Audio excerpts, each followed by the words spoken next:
Climbing Skull Mountain by Kristen Lewis. Back then, I didn't talk much. My big brother Jordan did enough of that for the both of us. When he talked, I listened. When he had an idea, I followed along. That's just how it was, at least until that summer day before 8th grade. The day began with Mom confiscating our phones and ordering us to go outside. After Mom left for work, Jordan turned to me. "We're going up Skull Mountain," he announced. I gave him a look. It was a terrible idea, even for him. "Eddie, please," Jordan snorted.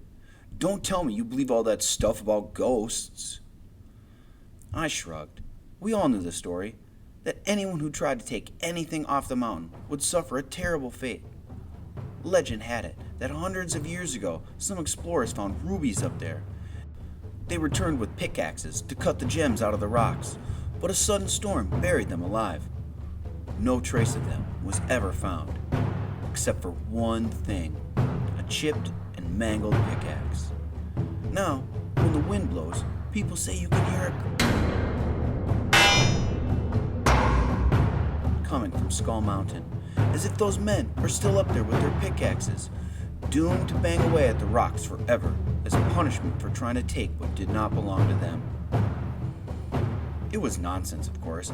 I've never heard any clang, clang, clang, and the mountain was only a mile from our house. Still, I didn't want to go, mostly because Mom said it was off limits.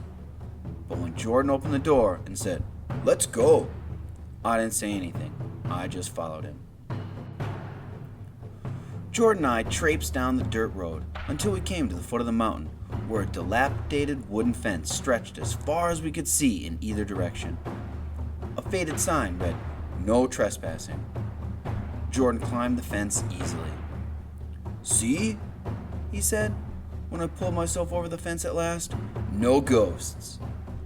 Then off he strode, little clouds of dirt puffing around his feet. Jordan was already 6 feet tall, and I had to jog to keep up with him. It was miserably hot. There was no shade, no trees, not even a bush. Only rust-colored dirt strewn with rocks the size of basketballs. After an hour, we stopped by a boulder to drink some water and catch our breath. "What's this?" Jordan pointed to something white on the ground, something with empty eye sockets and a jaw full of mean teeth. "A coyote skull," he said, answering his own question. Jordan bent to pick it up. "Don't!" I burst out, startled by how loud my voice was. Jordan ignored me and picked it up anyway. The moment his fingers touched the skull, the sky went muddy. It was as if someone had turned down the sun.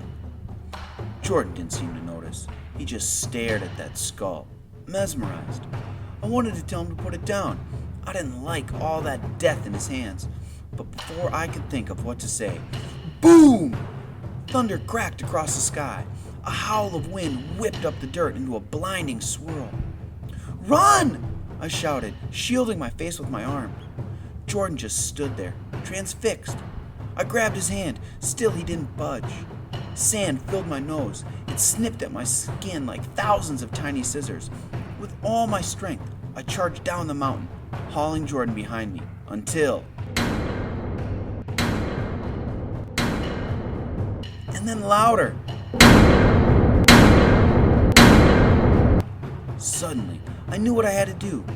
I turned back to Jordan, yanked the skull from his hands, and threw it as far as I could. And just like that, the clanging stopped, and the storm dissolved into a calm blue sky.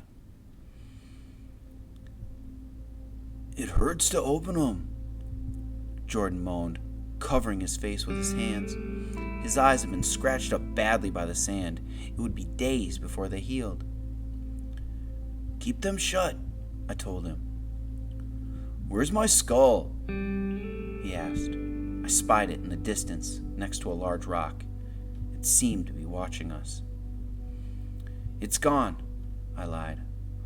"I'm going to lead you down now." To my surprise, Jordan didn't argue with me. I took his hand and helped him to his feet. I was careful to walk slowly so he could keep up.